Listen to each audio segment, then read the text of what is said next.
அதாவது பிஜேபியை பேசினால் திரும்ப கொண்டாடுவார்னு அவருக்கு தெரியும், திமுகவை பேசினால் திரும்ப திண்டாடுவார் அப்படிங்கிறது தான் ஆதவ அர்ஜுனுக்கு தெரியும் இல்லையா. அப்போ கொஞ்சம் அடக்கி வாசிக்கிறதுக்கான வாய்ப்பு இருந்திருக்கும்ல. என்னதான் இருந்தாலும் அவர் இன்னைய வரை இப்போது வரை நீக்காத வரை அவர் துணை பொதுச் செயலாளர் தானே. திமுக தான் இவர் திட்டமிட்டு இவரை விசிகாவுக்குள்ளே அனுப்பி நாங்கள் கொடுக்க முடியாது, நீங்கள் அங்கே கொடுத்து நாங்கள் வாங்க சொல்கிறோம், சீட்டை கொடுக்க சொல்கிறோன்னு அவங்க ஒரு முடிவு பண்ணுறாங்க.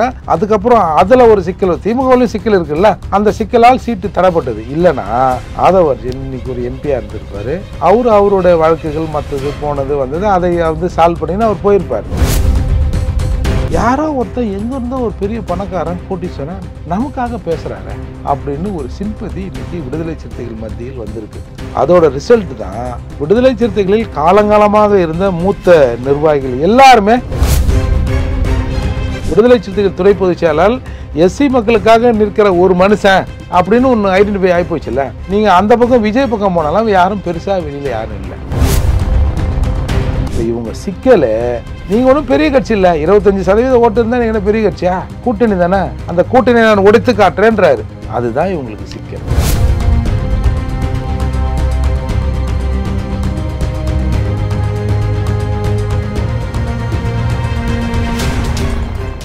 ரியல் ஒன் வாய்ஸ் நண்பர்களுக்கு நேயர்களுக்கு வணக்கம். இன்று நம்மோடு இணைந்திருப்பவர் புரட்சி தமிழகம் கட்சியுடைய தலைவர் வழக்கறிஞர் ஏர்போர்ட் மூர்த்தி அவர்கள்.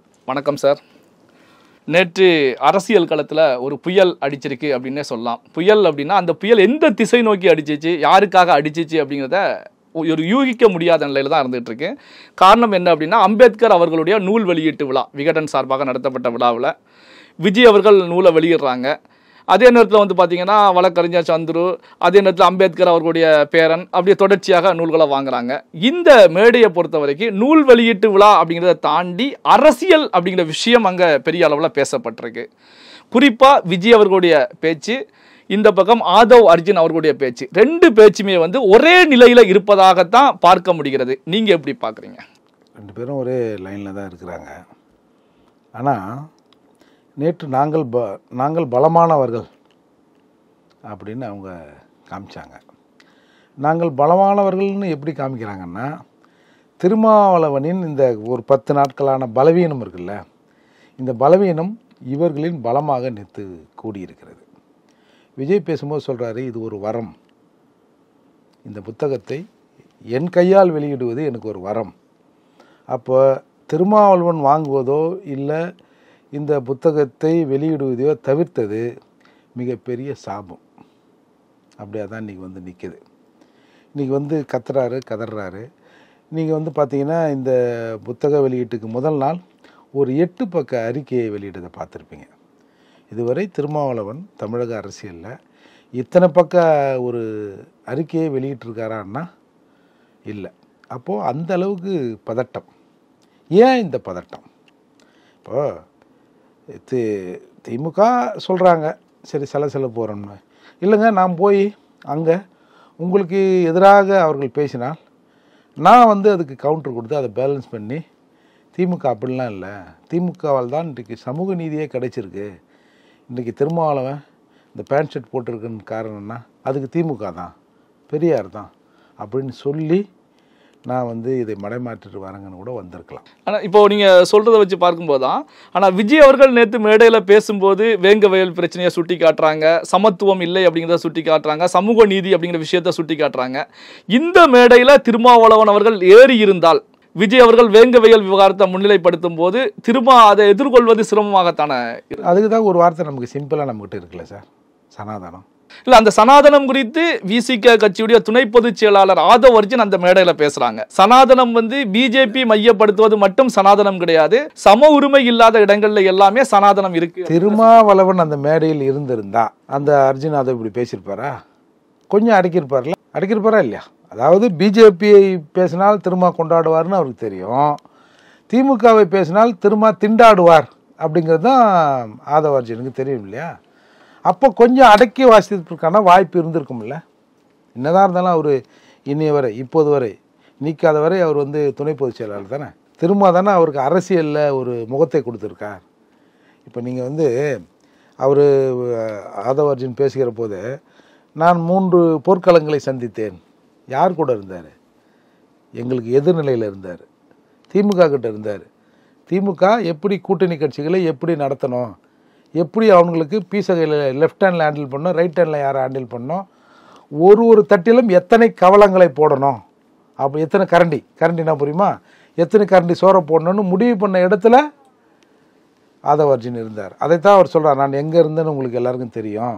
அப்போது மற்றவங்களுக்காக இருந்தவன் இப்போ நான் எங்களுக்காக நாங்கள் செய்ய வந்திருக்கிறோம் சார். இவங்களோட அடிப்படை நோக்கமே வெளிப்படையாக சொன்னால் திருமாவளவனை நோவேர் ஆக்கணும். அதற்காக திட்டமிட்டு முதல்ல இந்த திருமாவளவனை நோவேர் ஆக்கணும்னு முடிவு பண்ணதே திமுக தான். திமுக தான் இவர் திட்டமிட்டு இவரை வந்து விசிகாவுக்குள்ளே அனுப்பி நாங்கள் கொடுக்க முடியாது, நீங்கள் அங்கே கொடுத்து நாங்கள் வாங்க சொல்கிறோம், சீட்டை கொடுக்க சொல்கிறோன்னு அவங்க ஒரு முடிவு பண்ணுறாங்க.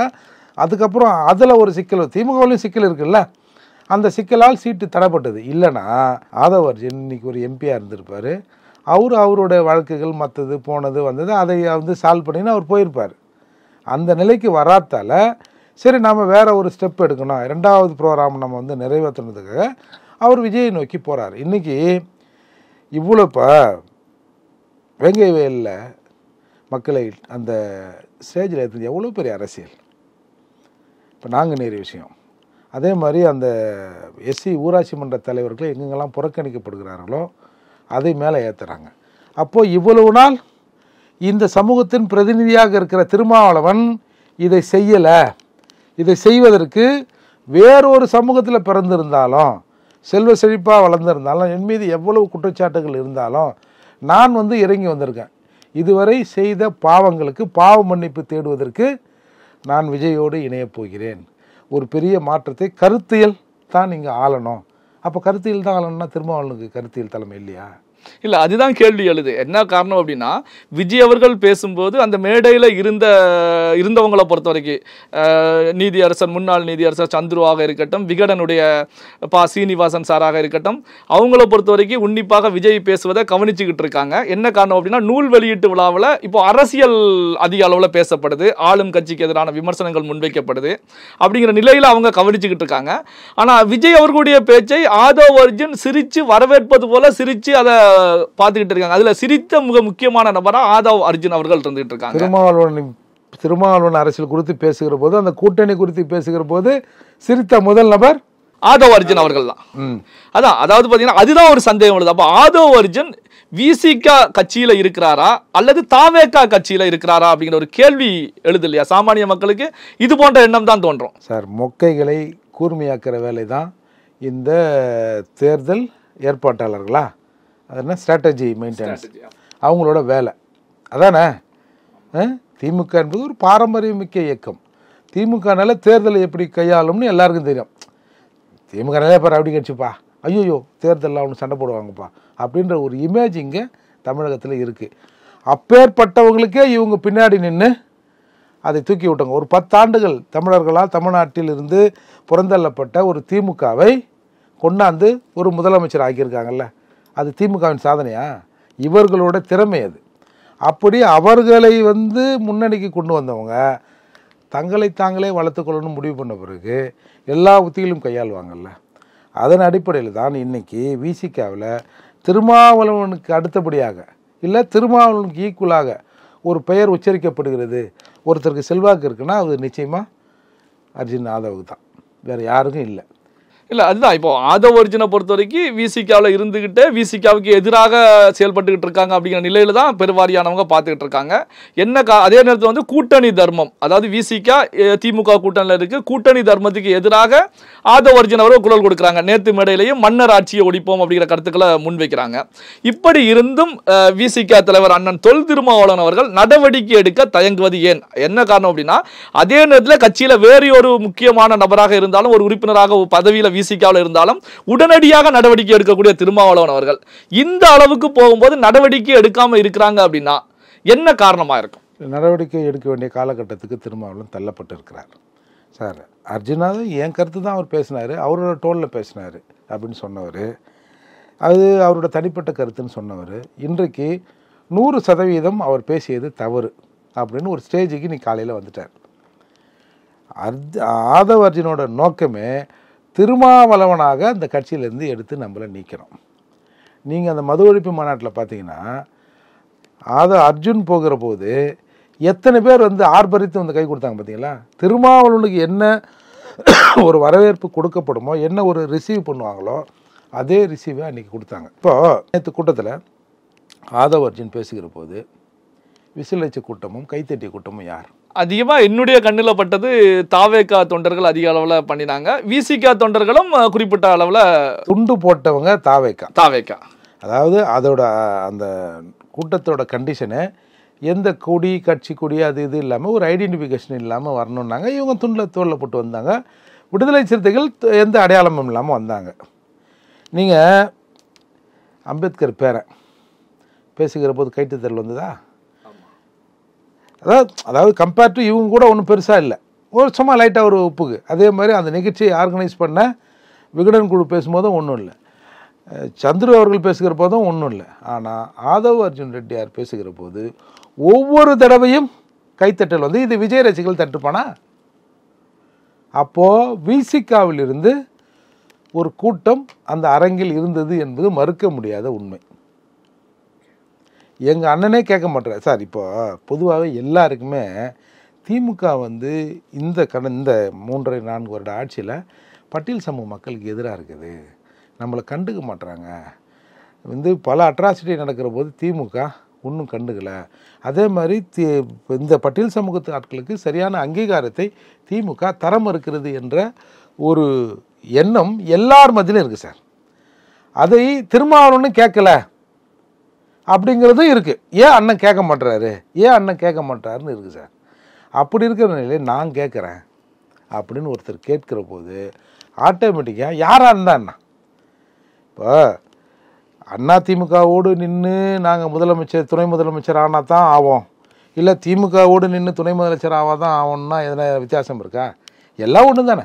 யார் கூட போனால் ஆட்சி அதிகாரத்தை நோக்கி போகணும். அப்படி இருக்கிற போது யாரோ ஒருத்தர் எங்கேருந்தோ ஒரு பெரிய பணக்காரன் கோட்டீஸ்வரன் நமக்காக பேசுகிறாரு அப்படின்னு ஒரு சிம்பதி இன்றைக்கி விடுதலை சிறுத்தைகள் மத்தியில் வந்திருக்கு. அதோட ரிசல்ட் தான் விடுதலை சிறுத்தைகளில் காலங்காலமாக இருந்த மூத்த நிர்வாகிகள் எல்லாருமே இவருக்கு எதிராக இருக்கிறாங்க, அர்ஜுனுக்கு எதிராக இருக்கிறாங்கல்ல. அதை நம்ம பார்த்தா இன்றைக்கி பல பேர் வந்து ஆமாம் அவன் எப்படி பேசலாம், கட்சியை விட்டு அவனை நீக்கணும், நாங்கள் அழுத்தம் தரோம், நாங்கள் பேசுவோம்லாம் இன்றைக்கி பேசுகிறாங்க. அப்போது திடீர்னு ஒரு கூட்டம் இன்றைக்கி உருவாகிருக்கு. இப்போ நீங்கள் இவர் வேறு ஏதோ ஒரு கட்சியில் போய் சேர்ந்து ஒரு கூட்டத்தை இந்த மாதிரி ஏற்பாடு பண்ண முடியுமா? ஒரு ஆதரவாளர்களை திரட்ட முடியுமா? இன்றைக்கு எப்பா உனக்கு திரும்ப வேணுமா, அர்ஜுன் வேணுமான்னா பரவாயில்ல, அர்ஜுனே நல்லா தானே பண்ணுறாரு நமக்கு, நம்ம சமூகத்துக்கு. அதாவது அர்ஜுன் பின்னாடி ஒரு டீம், ஒரு பெரிய ஒரு கூட்டம் வந்து இப்போ ஃபார்ம் பண்ணிட்டாங்க. விசிகா மூலமாக விசிகா உள்ள வந்து அர்ஜுன் ஆதவ் பின்னாடி ஒரு கூட்டத்தை ஃபார்ம் பண்ணிட்டாங்க. யாராருக்கோ போட்ட உழைப்பை தனக்குத்தானே அவர் போட்டுக்கின்னு இன்றைக்கி ஒரு பெரிய நிலைமையில் வந்திருக்காரு. இப்போ திருமாவளவனுக்கு ஒரு தர்ம சங்கடம், இது எடுத்தால் என்ன நடக்கும் அப்படின்னு தான் ஒரு ஸ்டெப் பை ஸ்டெப்பாக இறங்கி வந்து பார்ப்போன்னு சொல்லியிருக்காரு. அவர் எடுக்கிற வரை அர்ஜுன் யாதவ் அந்த கட்சியை விட்டு போக மாட்டார். அவர் எடுக்கணும். பட்டியல் சமூக மக்களுக்கான உரிமையை கேட்ட ஒருத்தரை திருமாவளவன் எடுத்துட்டாருன்னு வரணும் வெளியில். அவர் விஜயோட போய் சேரணும். இப்போ விஜய்கிட்ட கூட உங்களுக்கு யார் இருக்கா சொல்லுங்கள்? விஜய்கிட்டலாம் அந்த ஆதவ் மாதிரி ஒரு ஆள் இருந்தார்னா விஜய் எங்கேயோ கொண்டு போய் நிறுத்திடுவார். இல்லை கூட வந்து இவர் ஜான் ஆரோக்கியசாமி அவர்கள் விஜயுடைய ஆலோசகராக இருக்காங்க, வியூக வகுப்பாளர். அவங்க மறைமுகமாக இருக்கிறவங்க சார். இப்போ அவர் வந்து நாளைக்கு மேடை ஏறி பேசுவாரா, ஓட்டு போடுங்க திராவிடத்துக்கு எதிராக பேசுவாரா? ஆனால் இவர் பேசுவார் இல்லை. இவருக்குன்னு ஒரு முகம் இன்றைக்கி ஐடென்டிஃபை ஆகிப்போச்சுல்ல. விடுதலை சிறுத்தைகள் துணை பொதுச் செயலாளர் எஸ்சி மக்களுக்காக நிற்கிற ஒரு மனுஷன் அப்படின்னு ஒன்று ஐடென்டிஃபை ஆகிப்போச்சுல்ல. நீங்கள் அந்த பக்கம் விஜய் பக்கம் போனாலும் யாரும் பெருசாக வெளியில் யாரும் இல்லை. இவர் போனார்னா இவருக்கு இருக்க செல்வாக்கும் அந்த வியூகம் அமைக்கும் முறைக்கும் இவர்கிட்ட இருக்கிற பணத்துக்கும் நிச்சயமாக ஒரு பெரிய ஆளாக ஆகிடுவார். நேற்று நான் வெளிப்படையாக சொல்ல போனால் நேற்று பேச்சில் விஜய் பேச்சு சூப்பராக, ஆதவ் அர்ஜுன் பேச்சு சூப்பரானா ஆதவ் அர்ஜுன் தான். விஜய் நேற்று ஒன்றும் பெருசாக ஒன்றும் பேசலை. என்ன பேசினார் விஜய்? இல்லை, மத்திய அரசையும் அடித்தார். அதாவது வந்து மணிப்பூர் விவகாரத்தில் மத்திய அரசு மெத்தனை போக்கோட செயல்படுறாங்க அப்படின்னு. அதே நேரத்தில் மாநில அரசையும் ரூலிங் பார்ட்டி திமுகவையும் அடித்தாங்க. வேங்கவேல் விவகாரம் அப்படிங்கிற கருத்துக்களை முன்வைத்து சுட்டி காட்டினாங்க. ஸோ அப்போது விஜயும் அங்கே 2 அரசுகளுக்கு எதிராக, மத்திய மாநில அரசுகளுக்கு எதிராக பேசியிருக்காங்களா சார்? மணிப்பூரை பேசின விஜய் அண்ணா நகர் பேசியிருக்கணும்ல. ஒரு 10 வயது சிறுமி, இங்கே எவ்வளோ பாலியல் குற்றங்கள் நடக்குது, எல்லாவனும் மணிப்பூரை பேசுகிறான். திமுக மணிப்பூரை பேசுது. இப்போ மணிப்பூர் எங்கே இருக்குதுன்னா யாருக்காவது தெரியுமா? அண்ணா நகர் தோத்தானங்குது 10-20 நிமிஷம் தானே. அதை மாதிரி திருச்சியில் ஒரு பாலியல் சீண்டல் நடந்தது. ஏன் இதெல்லாம் தெரியாதா சார்? விஜய்க்கு ஒன்றும் அரசியல்லாம் பெருசாக தெரியாது சார். இவர் போய் நின்னார்னா நிச்சயமாக விஜய் கட்சியால் ஒரு மாற்றத்தை உண்டு பண்ண முடியும், அதை செஞ்சிருவார். அது மிகப்பெரிய ஒரு சுணக்கத்தை திருமாவளவனுக்கு பர்சனலாக ஏற்படுத்தும். இதற்கு பின்னாடி மிகப்பெரிய சதி திமுகவும் இருக்குது. திருமாவளவனை அடக்க வேண்டும், ஒடுக்க வேண்டும் அப்படிங்கிறது திமுகவின் திட்டம். அவங்க திட்டம். ஏன்னா இல்லைன்னா நீங்கள் போன தடவை வந்து அவர் அதிமுக கூட்டணி மாற போகிறாருன்னு போது தேசிய விடுதலை சிறுத்தைகள் கட்சிக்கு பேர் வைக்கிறாங்க திமுக. ஒருத்தரை உருவாக்குறாங்க. அவர் சொல்கிறாரு எனக்கு ராஜ்யசபா எம்பி தரணுன்றாரே. எப்படியா நீ வரதுக்கு முன்னே கொடுத்தாங்களே என்ன சொல்ல மாட்டாங்களா? உங்கள் தலைவர் அந்த பக்கம் போகட்டும், வேற ஒரு மூவ் எடுக்கட்டும், உன்னை தூக்கி நிறுத்துகிறோம், நீ அதுக்குள்ளே முடிஞ்சால் எங்கன்னா சுற்றுப்பயணம் போ அப்படின்லாம் ரெடி பண்ணி வச்சுட்டாங்க. அந்த தலைவர் யாராக சார் இருக்கும்? அது விசிகாவில் இருக்கிற ஒரு முக்கிய பொறுப்பாளர் தான் சார். நீங்கள் திருமாவளவனை தவிர எல்லாருமே விசிகா திமுகலாம் மாறிட்டாங்களா சார்? நீங்கள் திருமாவளவன் இடுப்பு வரை குனிகிறார். உதயசூரியன் சின்னத்தில் நின்ன ரவிக்குமார் சிரிக்கிறார், பார்த்தீங்களா? ஹேய், நானே பரவாயில்ல பார்த்தேங்க, எங்கள் தலைவர் எப்படி எட்டாவது உங்ககிட்ட குனிய வச்சுக்கிறேன் பாருங்கள் அப்படிங்கிற அர்த்தம் தானே அது. இப்போது எல்லாருமே விசிகா திமுக பொறுப்பாளர்களாக மாறிவிட்டார்கள்னு பரவாயில்ல எல்லாரும் பேச ஆரம்பிச்சிட்டாங்கல்ல. ஒரே ஒருத்தராவது எப்படிங்க இப்படி பேசுகிறீங்க? நாங்கள் இன்னமும் நாங்கள் விடுதலை சிறுத்தை தாங்க, இப்போ திருமாவளவன் இருந்தாலும் எங்கள் முகம் அப்படி ஏன் சார் யாருமே சொல்லலை? யாராவது சொல்லியிருக்கணும்ல. கண்டிப்பாக. என்னங்க எங்கள் கட்சியை அசிங்கப்படுத்துறீங்க, எங்கள் தலைவரை அசிங்கப்படுத்துறீங்க. இன்றைக்கி அவரால் தாங்க நாங்கள் வந்து எம்பியாக இருக்கிறோம், எம்எல்ஏவாக இருக்கிறோம். ஆனால் இந்த நேற்று இது முடிஞ்ச பிறகு பார்த்தீங்கன்னா சோசியல் மீடியாக்களில் விசிகா சார்பாக இருக்கக்கூடிய சட்டமன்ற உறுப்பினர்கள் பாலாஜியிலிருந்து எல்லாருமே அவங்க சோசியல் மீடியாக்களில் ஆதவ் அர்ஜுன் அவர்களுடைய பேச்சுக்கு கண்டனம் தெரிவித்து கருத்துக்களை பதிவு பண்ணியிருக்காங்க. சார் அதுக்கு முன்னாடி நீ பண்ணிடுற உன்னை திமுகன்றான். விடுதலை சிறுத்தை சின்னத்தில் நின்று ஜெயிச்ச உங்களை திமுகன்னு எல்லாரும் விமர்சனம் பண்ணுறான். ஒருத்தராவது இது வரைக்கும் மறுப்பு சொன்னீங்களா? சொல்லணும்ல. திருமாவளவன் கேட்ட பிறகும் நீங்கள் ஏன் சொல்லலை? திருமாவளவன் எல்லாரையும் கூப்பிட்டு கண் கலங்க பேசுகிறாரு. இந்த மாதிரி பேசுகிறாங்களே, நீங்கள் யாராவது பதில் சொல்லணும்னு சொல்லியிருக்கணும்ல. இப்போ கூட இவங்களுக்கு என்ன வருத்தம்னா, ஆதவ் அர்ஜுன் விடுதலை சிறுத்தை திருமாவளவனை குறை சொல்லி பேசிட்டாருன்றதுலாம் இல்லை, திமுகவை குறை சொல்லிட்டார். இப்போ இதே அதிமுகவை குறை சொல்லி பேசியிருந்தாருன்னு வச்சுங்க, எல்லாரும் கொண்டாடி இருப்பாங்க. திமுகவை கொஞ்சம் ப்ரைஸ் பண்ணியிருந்தா எல்லாரும் கொண்டாடி இருப்பாங்க. இப்போ இவங்க சிக்கலை, நீங்கள் ஒன்றும் பெரிய கட்சி இல்லை, 25% ஓட்டு இருந்தால் நீங்கள் என்ன பெரிய கட்சியா? கூட்டணி தானே, அந்த கூட்டணியை நான் உடைத்து காட்டுறேன்றாரு. அதுதான் இவங்களுக்கு சிக்கல். இல்லை, இந்த கூட்டணியை உடைச்சு காண்பிக்கிறது அப்படிங்கிற விஷயத்த தாவேகா தலைவர் விஜய் அவர்கள் மாநாட்டில் முன்வைக்கிறாங்க. அதாவது 2026 இந்த கூட்டணி அப்படிங்கிறத பெரிய மைனஸ் மக்கள் ஏற்படுத்துவார்கள் அப்படிங்கிற கருத்துக்களை விஜய் முன்வைக்கிறாங்க. ஸோ இதை எப்படி சார் எடுத்துக்கிறது? அதாவது ஆதவ் அர்ஜுன் தாவேகா பக்கம் வருவார், அதன் மூலமாக ஒரு ஸ்ட்ராட்டஜியை வகுக்கலாம் அப்படிங்கிற நிலையில் விஜய் அவர்களுடைய பேச்சு அமைந்ததா எப்படி சார் பார்க்குறது? அதோட நோக்கம் அதானே சார், இந்த கூட்டணியை சிதைக்கணும், மன்னர் ஆட்சியை ஒழிக்கணும். உனக்கு என்ன தகுதி இருக்குது? அதே மாதிரி அந்த சினிமா கம்பெனியை பற்றியும் பேசுகிறார். இப்போ அது கூட அங்கே பேச வேண்டிய அவசியம் இல்லை. ஆக ஒட்டுமொத்தமாக இவங்கள அலிகேஷன் பண்ணுறதுன்னு இவங்க முடிவு பண்ணிட்டாங்க. முடிவு பண்ணது ஏற்கனவே திமுக அரசு மீது, திமுக கட்சி மீது இங்கே ஒரு இயல்பாக ஒரு அதிருப்தி இருக்கத்தான் செய்யுது. ஒன்று நாம் எதிர்பார்க்குற அளவுக்கு ஒரு 10 ஆண்டுகள் வெளியே இருந்துட்டு வந்து மக்களுக்கு ஏதாவது செய்யணுன்ற எண்ணம் கொஞ்சம் கூட திமுகவுக்கு இல்லை. அதுவும் இந்த மழை வெள்ளத்துலலாம் ஏகப்பட்ட அலிகேஷன் வந்துடுச்சு. அப்படி இருக்கிறபோது இதை வந்து அப்படியே பயன்படுத்தி இன்னொரு பக்கம் இதை சேர்க்கணும்னு இவங்க நினைக்கிறாங்க.